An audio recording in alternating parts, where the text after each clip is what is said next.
Namaste to all of you. Welcome to a new episode of the Force Niyama podcast. My name is Katerina Fiaduk. I'm an Iyengar Yoga student and the host of this podcast. Today, I'm privileged to share with you a conversation with Father Joe Pereira.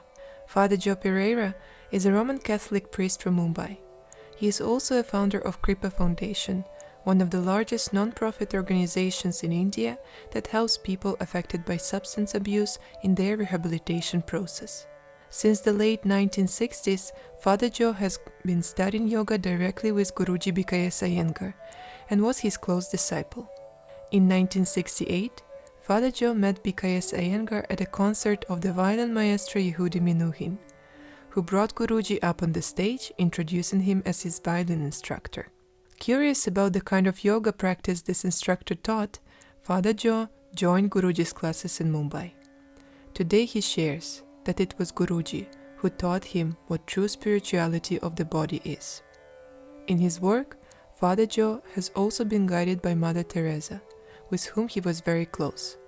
Inspired by her courage and commitment in serving humanity, he started the Kripa Foundation. In his approach at Kripa, he has incorporated Iyengar Yoga as a method of treatment for people affected by various addictions, substance abuse, and HIV. Father Joe has a very busy schedule today. At his 82, he practices yoga every day, he conducts Iyengar Yoga workshops around the world, and does various research on the effectiveness of yoga in detoxification and healing people with addictions. He is also a member of the New York Academy of Sciences. In his yoga classes, Father Joe keeps sharing Guruji's message that every asana is a prayer. He also emphasizes the importance of calming the body to calm down the mind.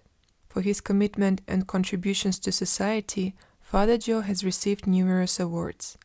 These include the Padma Shri Award, one of the highest civilian awards bestowed by the Government of India, and a Lifetime Achievement Award, which he received from the President of India.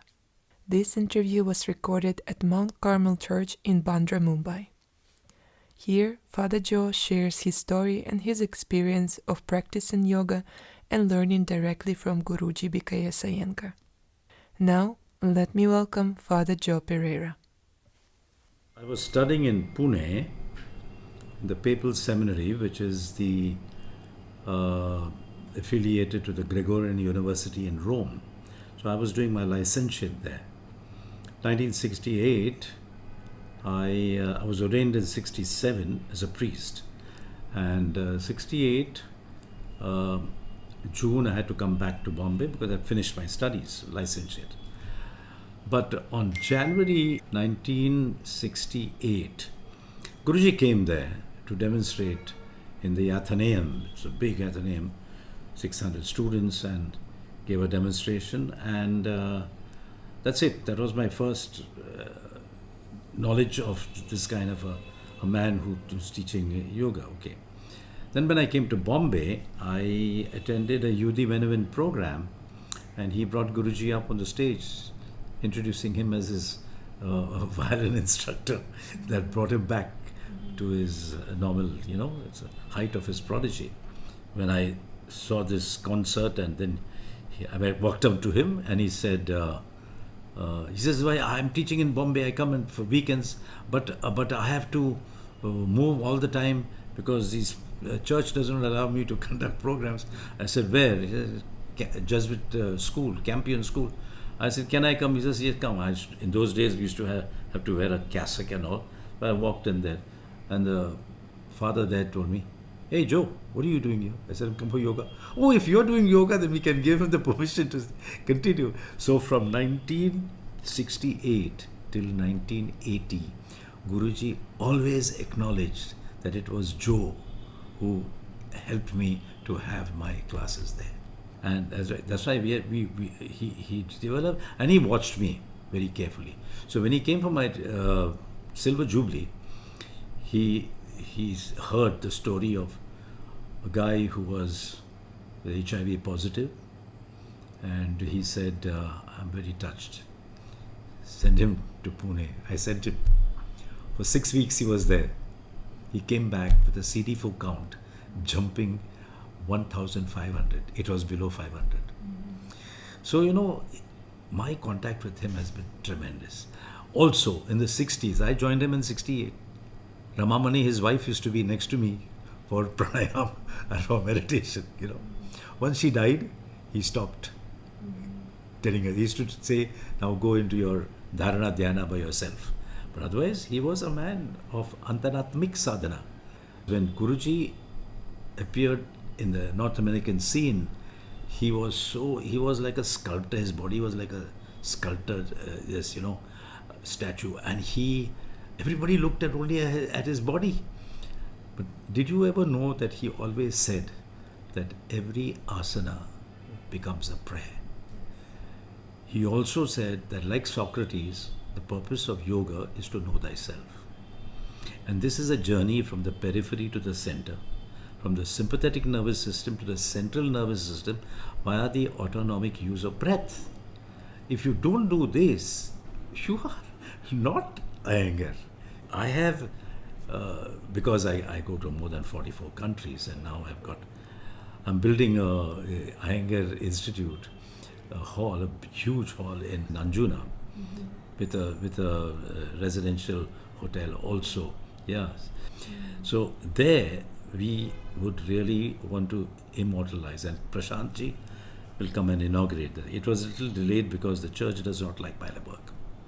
I can say it openly. When I got Padma Shri and the lifetime awards and all that, they didn't like it. Because I'm the only priest in India who is given one of the highest awards, like that Mother Teresa got. That I'm not a very orthodox Catholic priest, because for me all religions, not only the Catholic religion, all religions have lost their credibility. They are empty shells. There's no spirituality. Religion is all devoid of spirituality. Iyengar taught me what is true spirituality of the body.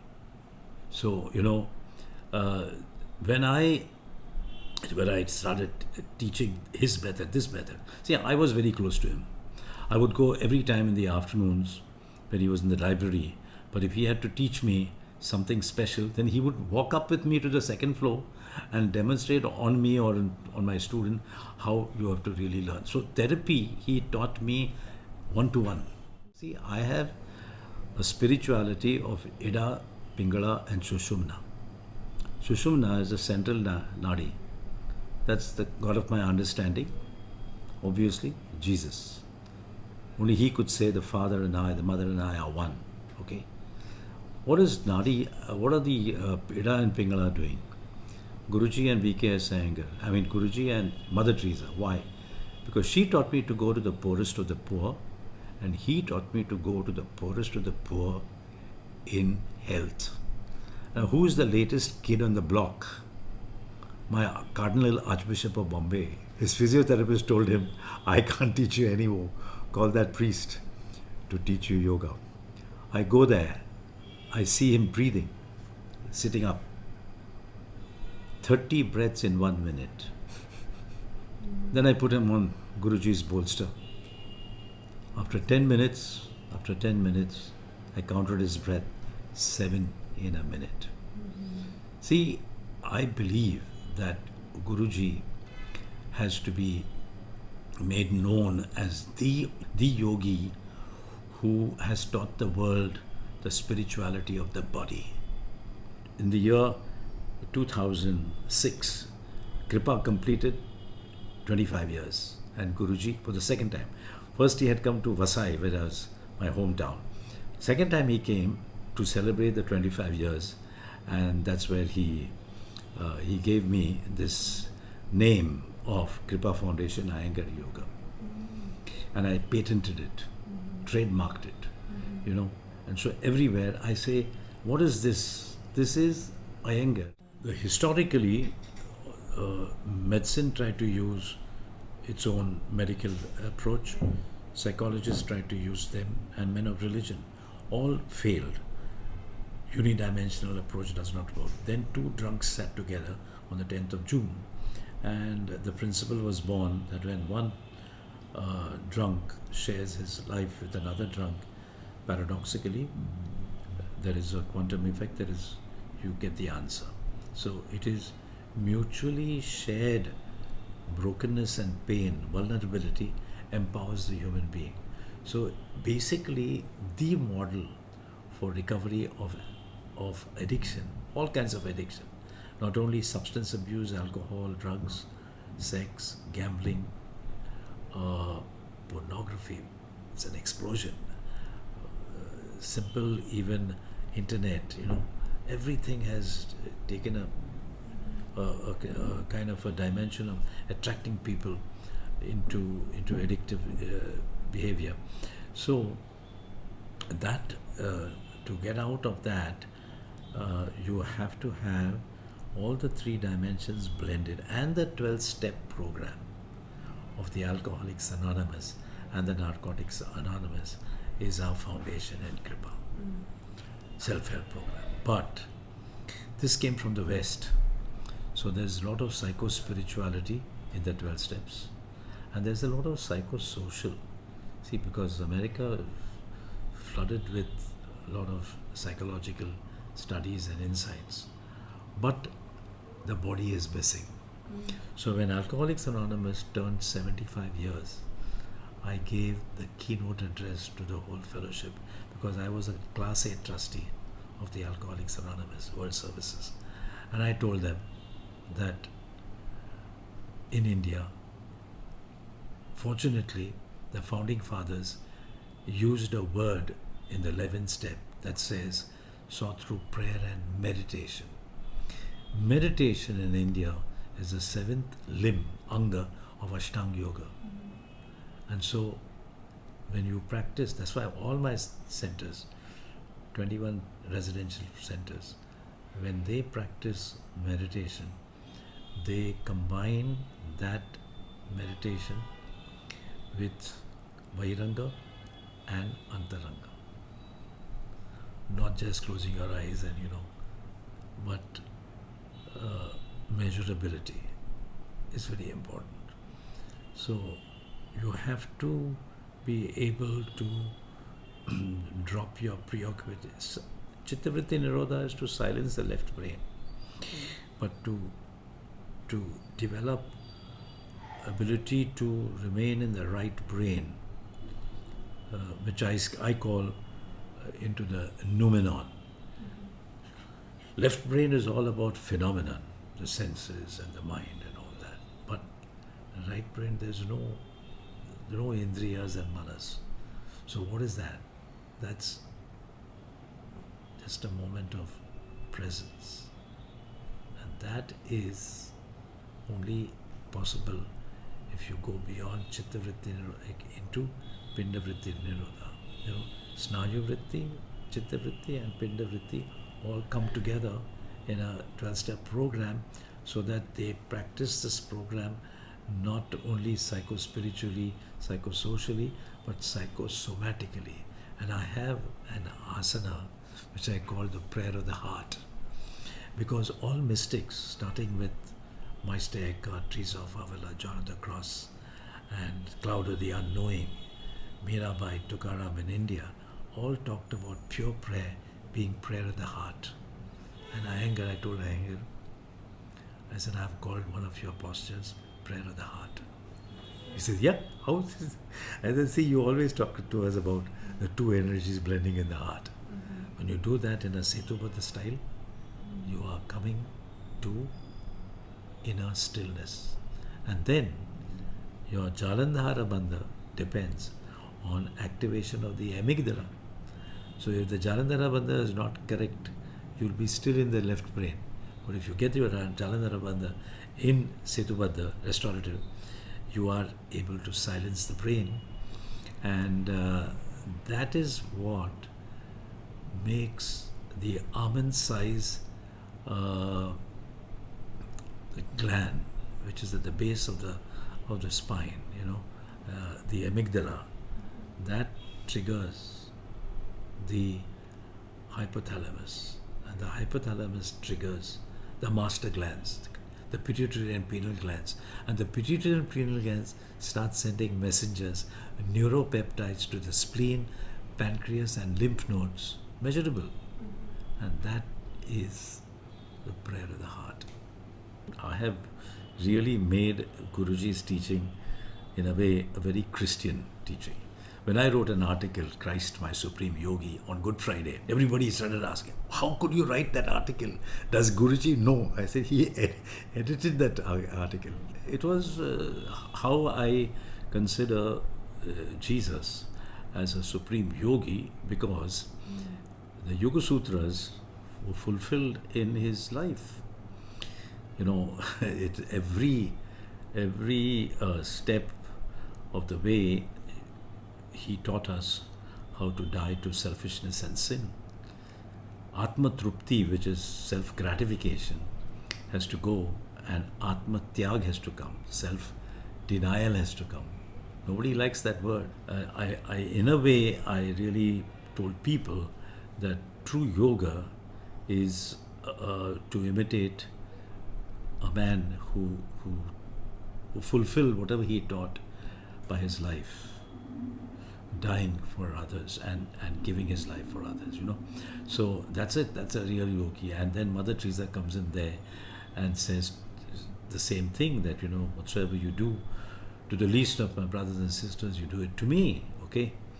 And Bhagavad Gita says the same thing. Yoma pashyati sarvatra sarvancha mahi pashyati tasyaham na pranashami sachameva na pranashati. Same as Matthew 25. So whenever I teach, like take for instance, when I teach them Brahmacharya, Paschimottanasana. What was the first name of Paschimottanasana? It was Brahmacharya. See, exactly. So, and then I say to them, providentially, Patanjali named this posture Psalm 26. Psalm 26. There's one thing I ask of the Lord, for this I long to dwell in the house of the Lord all the days of my life. Brahmacharya. That's it. So, you know, to go beyond religion and speak of the spirituality is very important. I was doing a seminar with do you know that the Oxford group of Frank Bookman became Moral Rearmament? Today it's known as the Initiatives of Change. Who is heading that group? The grandson of Mahatma Gandhi, Dr. Rajmohan Gandhi. We were doing a seminar together in London, and the commentator, BBC, asked me, "You're wearing a Roman collar? Are you a Roman Catholic priest?" I said, "No, I'm a Hindu Catholic priest." And that killed my reputation, everybody. But Hinduism is not a religion, it's a way of life. Sanatan Dharma is a religion, but Hinduism is absolutely, all of us can truly say that we are Indian in that sense, you know. But anyway, today it has become a God addiction, and that's a sad part of it, the whole thing. So we are coming back to yoga. When you practice yoga, you don't stop on Bahiranga. Bahiranga is definitely a very important dimension to set your journey towards the Antaratma via the Antaranga. So today Harvard Medical School is affirming that the primary component of healing is relaxation response. Do you know the joke about this man, Herbert Benson of the Harvard Medical School? He came in the 1950s, and there was a pseudo yogi. Like nowadays there is that Ramdev pseudo yogi, absolutely pseudo. That time there was Brahma Dhirendra Brahmachari, also a pseudo yogi. Pseudo is unorthodox yogi. I mean, they do anything and under the protection of the political leaders. They all ran away when the scientists came to test they all ran away. So then Herbert Benson was confused. Somebody told him, go to Dharmasala. So he went to Dharmasala, did his experiment on the monks there, and he wrote his first book to counter stress. And the name of that book is Relaxation Response. So I say, my Supreme Yogi said the same. Come to me, all you who labor and are overburdened, and I will give you rest. Do we rest? We don't rest. We're all the time preoccupied. So Shavasana, when you come to how do you rest? In psychology, you cannot give up something unless you own it up. Bahiranga is owning up your body. And for Guruji, it was very clear. You'd see us doing the postures. Where are you looking? You see, Mother Teresa said it's not how much you do, but how much love you put in what you do. And what did Guruji say? The same thing. It's not how much you do, but how much attention you put in what you're doing. Attention for Guruji was love. To help us to love our body back to life. And this is I'm 82. This morning I have stood on my head. I've done a back bend. I've done all kinds. Dvipada Viparita Dandasana. See, this is where I say fidelity, faithfulness. I never left him. So many of my colleagues went to all kinds of other things. I went to those centers, but I taught there, like Swami Rama's center in Honsdale. He called me there. But I told him, Swami, this is the only way. Don't tell me to deviate to any other way. All this neti, dhoti and all, I don't do. So, I was faithful to, and he has blessed me. I can see that every time I teach, I get an insight. And I feel affirmed, like the Lord saying to me, you are my beloved, in whom I'm well pleased. I feel Guruji telling me the same thing. And I'm telling you, Kripa will make Guruji more known. Right now it is being, more than 44 countries, And why?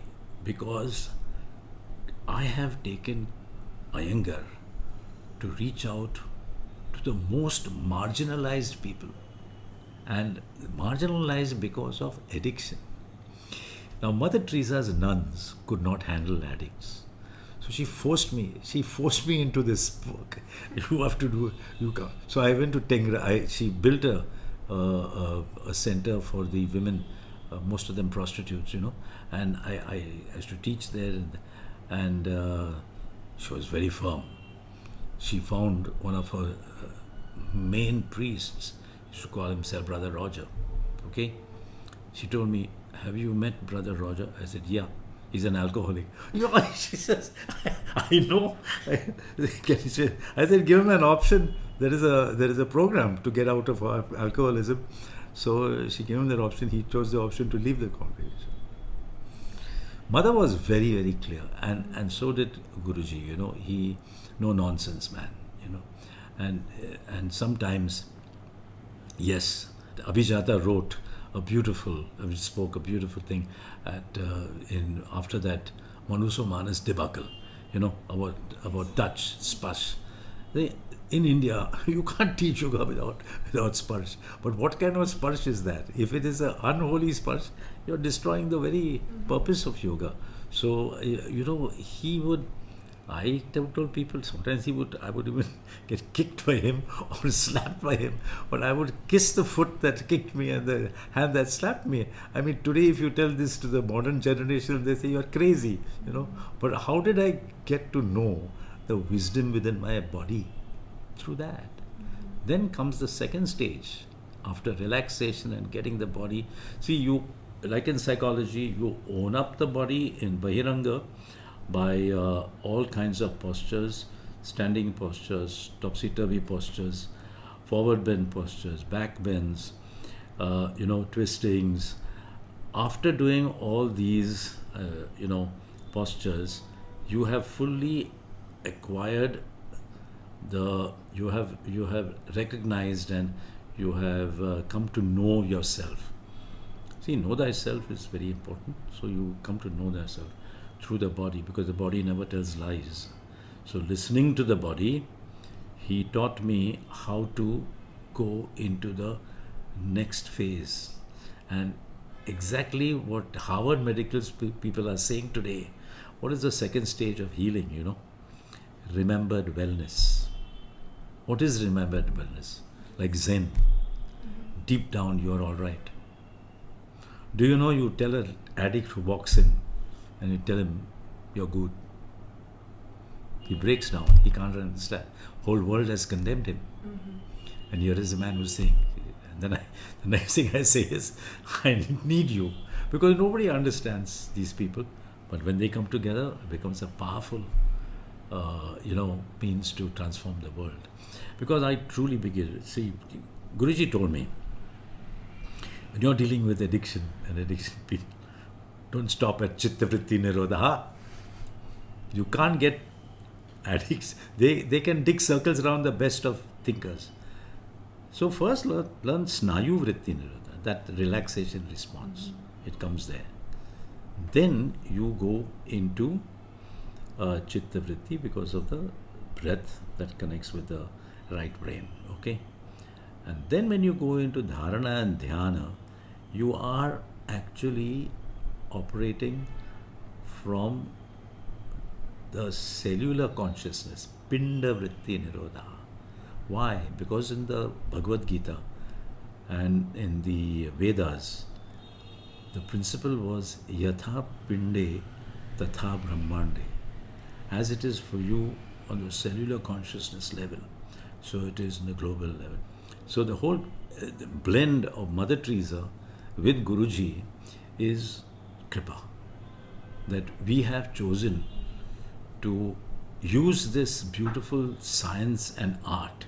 We have used this both as a science and art to make our life both, first and foremost, authentic.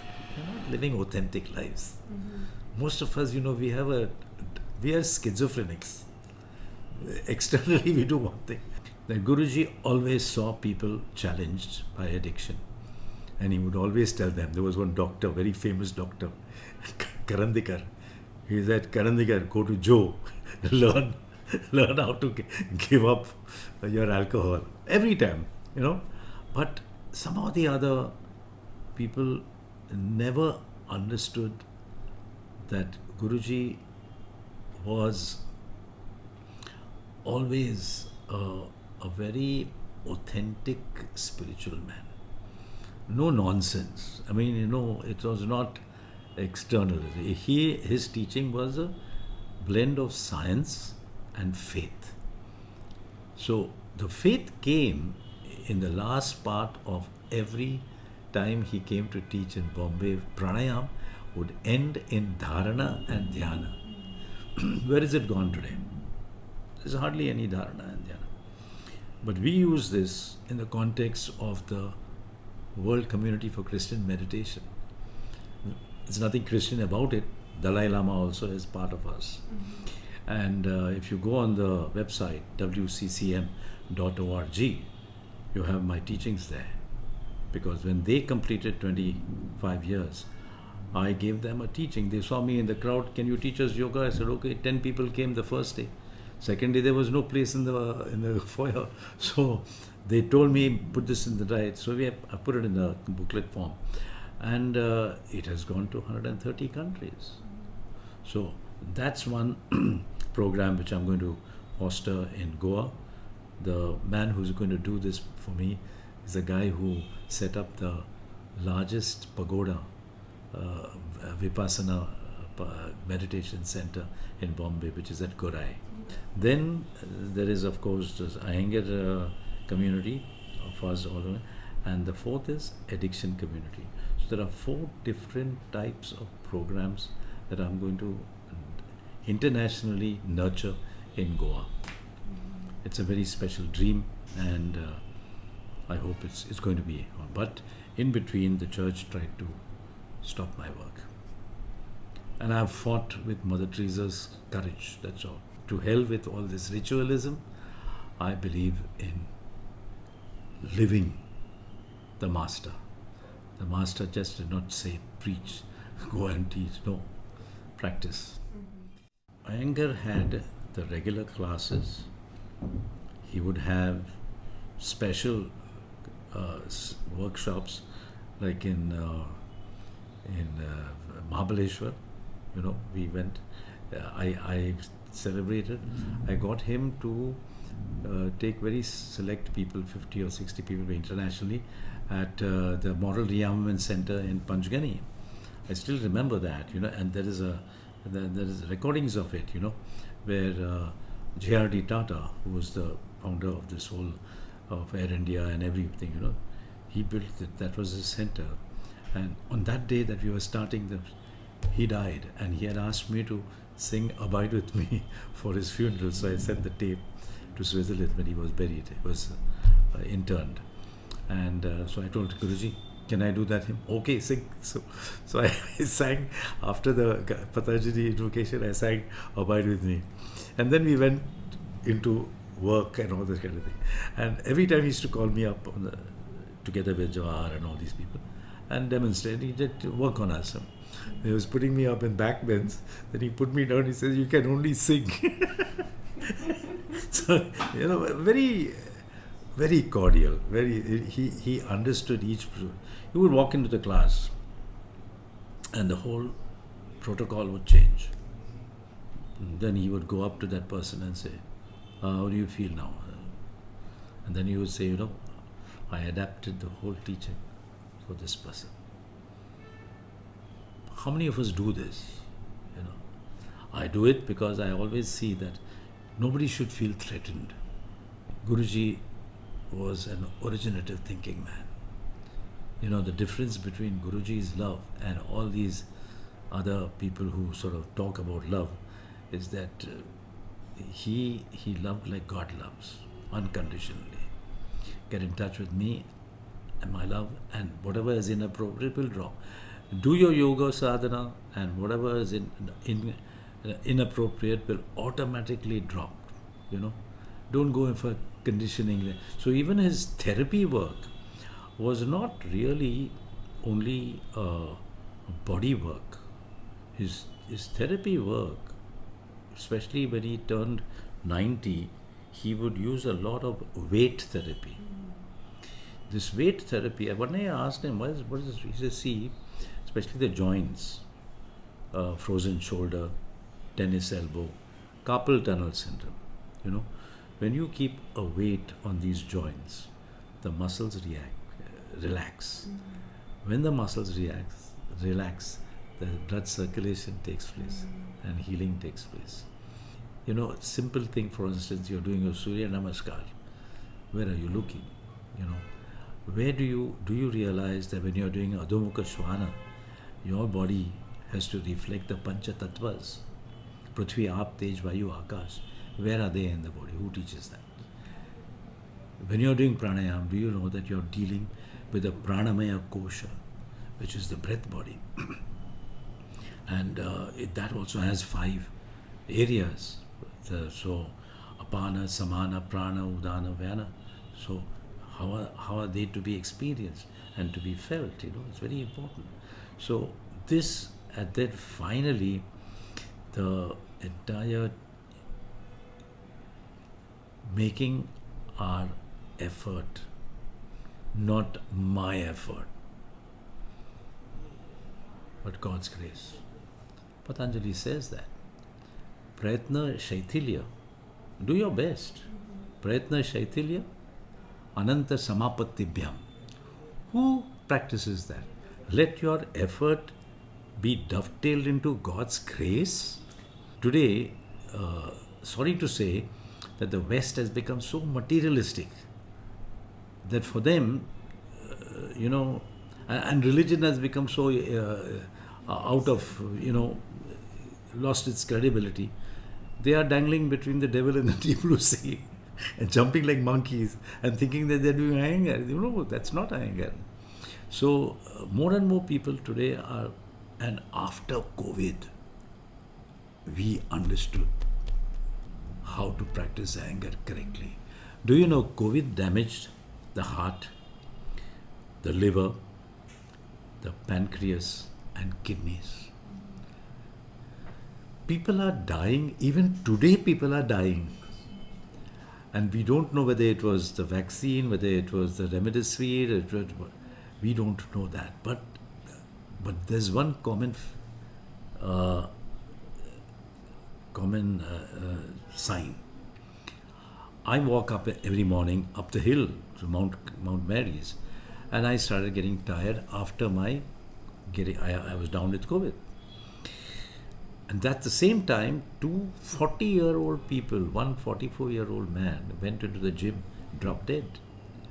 Another 40-year-old guy running up the same hill that I walk up, he dropped dead. I said, why am I getting tired? So I took my apolipoprotein test, right enough. Apolipoprotein test tells you how safe your heart is. And I got to see that my status from green had come into the yellow. So I stopped all kinetic yoga. Kinetic yoga, I do my rope swings and all that. For 6 months, I did only Bhishmasanas, 3 Bhishmasanas. Lying down Bhishmasana, sitting down Bhishmasana, and standing Bhishmasana I do against the first thing I do against my fridge, And after 6 months, I took my apolipoprotein test, gone back to green. Even today when I was walking up there, they couldn't, 82 and you're walking up the hill. I am, thanks to Guruji. But he was a blend of science and faith. And that's what we have to be. And that is why Herbert Benson, when he came to India the second time, he hinted that there is something beyond relaxation response and beyond the sense of remembered wellness. And he dared to call it the faith factor. Today, they are saying that when you are in deep relaxation and meditation, if you are doing dharana, dhyana, your samadhi, which is tato dvandva na abhighata, you can face all the opposites, That is measurable because the parietal brain starts flickering. And a scientist said to the whole gathering of, there was a workshop on healing, and there were 2 questions. There was one question that was asked: what do we mind-body medicine people cannot do that these yogis do? And the founder of psychoneuroimmunology, Myron Borisenko, he stood up and he said, I know. They know how to trick the mind. And that's true, that we can really trick the mind. But after that, the McLaren spoke openly to the crowd and said, fellow scientists, I want to give you the good news that our brain is wired to God. Both in Beijing and in Chicago, at the end of the class, you measure our brain waves. From beta, it comes down to alpha. From alpha to gamma, gamma to epsilon. This is authentic Iyengar. And this cannot be just sort of taught by only Bahiranga classes. You have to have Antaranga classes. You have to have at least 6 to 7 pranayams you have to do. Now recently, the Swedish scientist, are you aware of it? They came out with scientifically they proved that there is a particular pranayam that can jump your nitric oxide 15 times. And what is nitric oxide? My second generation meditator, see, Kim Nataraja, the mother, was a country coordinator for the World Community for Christian Meditation in London. I was here in India. Her daughter, Shanida Nataraja, has produced a book and the title is Blissful Brain. So today's scientists are acknowledging that our brains are wired to God. We are not talking about religion, we are talking about spirituality. And spirituality for Iyengar was the body. Even Walter Cannon, the Harvard physician, said that there is a wiseheit, there is a wisdom in the body. Who teaches us to draw that wisdom out? Only Iyengar. No one else. You go to Shivananda, and I've been to Shivananda ashram in Rishikesh, they jump around like monkeys. And there's nothing that they can really talk about connecting with the Atma, with the soul. All yogis who went abroad fell from the pedestal, except Vivekananda and Guruji BKS Iyengar. But otherwise, everyone, even Swami Ramayana, they all fell from the pedestals because sexuality has been the bane of all so-called spiritual masters. So, and it's very difficult, really, So that's being done. Then I want to say that he was a man of spirit of poverty. I mean, he started with one and a half rupee on a bicycle. Only when he fell from the bicycle that he had a scooter, and then after the and one of the biggest limitations of the Iyengars are that he unfortunately had to get 4 daughters married. So till he turned 80, he couldn't do anything for anybody. Then when he turned 80, he suddenly woke up and he started the Belur project. So from 80 only, after it became a kind of a real, he reached out to the poor. But till then, being a father of ladies, of girls in India, is the biggest curse because to get them married is huge bucks, many bucks. Now coming back to COVID, do you know that even 2 Iyengar teachers dropped dead? Because, see, COVID brought about what is known as arrhythmias, irregular heartbeat. And do you know that science today has affirmed that if you do your inhalation and exhalation with an equation of 1:2, that you breathe in and breathe out with that equation. So suppose you take a 2-syllable mantra like Hari Om or Shalom, or a 4-syllable mantra, Narayana, or the Christian mantra Maranatha. You breathe in hearing that mantra once, and you breathe out hearing the same mantra twice. Why? Because you activate the sympathetic nervous system when you're breathing in, and you activate the parasympathetic nervous system as you breathe out. This equation works on the heart rate and restores what is known as giving us an optimum HRV. What is HRV? Heart rate variant. See, if we are not keeping in touch with particularly Harvard, where they are interested in seeing the results of the practice. I'm doing research on detoxification. There are 3 ways of doing it. Cold turkey, don't use anything, just allow the person to, provided he doesn't collapse, using medications. And third is doing nothing except the yoga protocol. You know what's the best yoga protocol for detoxification? Sahasrahara chakra, Uttanasana. So you rest your Sahasrahara chakra on an upright brick or 2 bricks, and you get the 4 lobes of the brain parallel to one another, perpendicular to the floor, and bingo, you feel like you're in heaven.